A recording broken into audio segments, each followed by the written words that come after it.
Bonjour chers didactophiles, chers amis du coaching scolaire et pédagogique. Je voudrais faire une vidéo qui va tenir en 5 ou 6 points.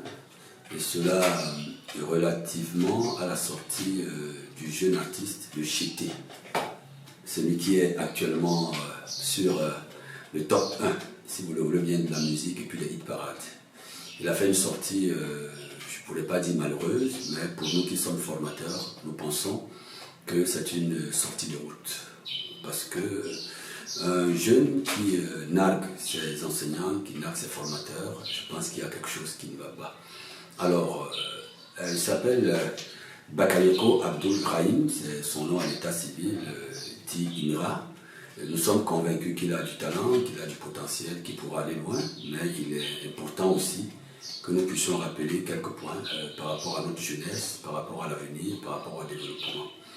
Je voudrais rappeler aux jeunes artistes que les enseignants de maths et de physique, on ne les trouve pas comme ça dans une société. Pour être professeur de maths et de physique, il faut une certaine rigueur, il faut une certaine discipline, il faut une conscience professionnelle. Et ces enseignants ont dit qu'il était pas très fort en maths et en physique, ce n'était que de la vérité, ce n'était que de la rigueur, ce n'était que de la discipline, et ils n'ont pas menti du tout. Ils lui ont dit ce qu'ils devraient lui dire, et je crois que c'est lui qui n'a pas bien écouté. Tout au contraire, en lui disant qu'il n'était pas bon en maths et en physique, c'était pour qu'il puisse trouver un autre talent, un autre don qui est en lui, celui de rappeur. Et je crois que c'est ce qui a permis qu'il se concentre sur le rap. Aujourd'hui, il est devenu rappeur. Donc, c'était juste pour booster son orgueil, fouetter son orgueil, pour qu'il sache qu'il n'est pas fait pour devenir mathématicien ou physicien, mais pouvait être autre chose. On ne lui a pas dit qu'il était un mauvais rappeur, tout au contraire. On lui a dit que tu ne sais que rapper.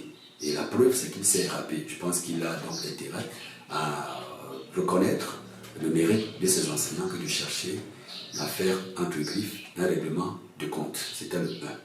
Le 2, je voudrais aussi rappeler aux jeunes IMRA, dit le Chété, que tout est science et mathématiques dans notre monde. Pour ce que je puisse en dire, le micro qu'il utilise, les habits qu'il porte, les chaussures, le studio, tout ça, c'est de la science, ce sont des mathématiques. Alors, on ne peut pas dire qu'on est devenu numéro 1 sans passer par la formation, sans passer par des enseignants, sans passer par des gens qui ont réfléchi avant lui et qui, aujourd'hui, ont mis tout ce qu'il a autour de lui, j'allais dire, dans la société. Même la langue qu'il parle, la langue française ou les autres langues qu'il utilise, sont des langues qui ont connu des recherches, qui ont connu des publications, et qu'aujourd'hui, il s'exprime en ces langues-là, et cela fait toujours partie de la formation qu'il a reçue en tant que jeune. Et donc, c'était le 2e point.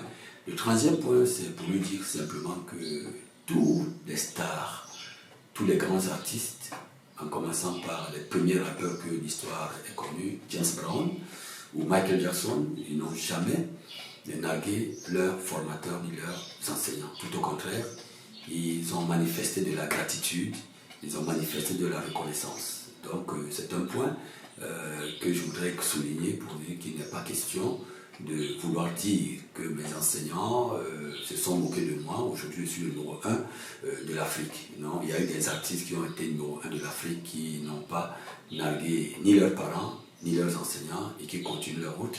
Donc il faudrait qu'ils puissent comprendre cela. Le 4, je voudrais rappeler, c'est un appel que je lance aux médias.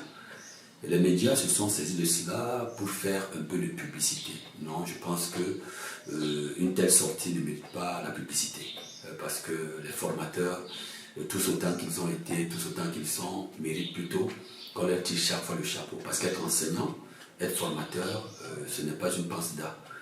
Il faut suivre des études pointues, il faut être très discipliné, avoir de la rigueur en soi pour pouvoir être enseignant.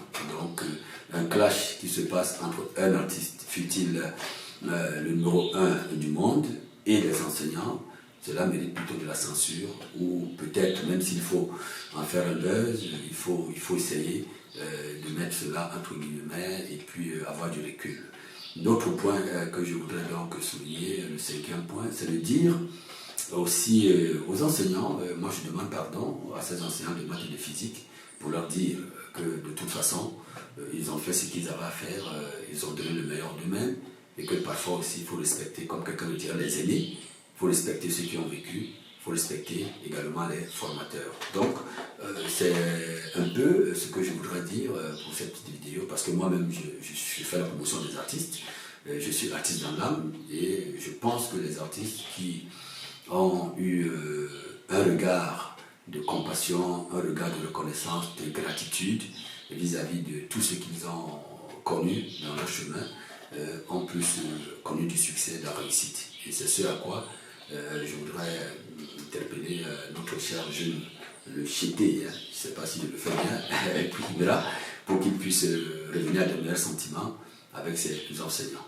C'est notre société qui a besoin de cela. La jeunesse n'a pas besoin, les élèves n'ont pas besoin de défier leurs formateurs jusqu'à peu de contraire. Merci donc de m'avoir suivi, chers amis dictatophiles et coachs scolaires pédagogiques.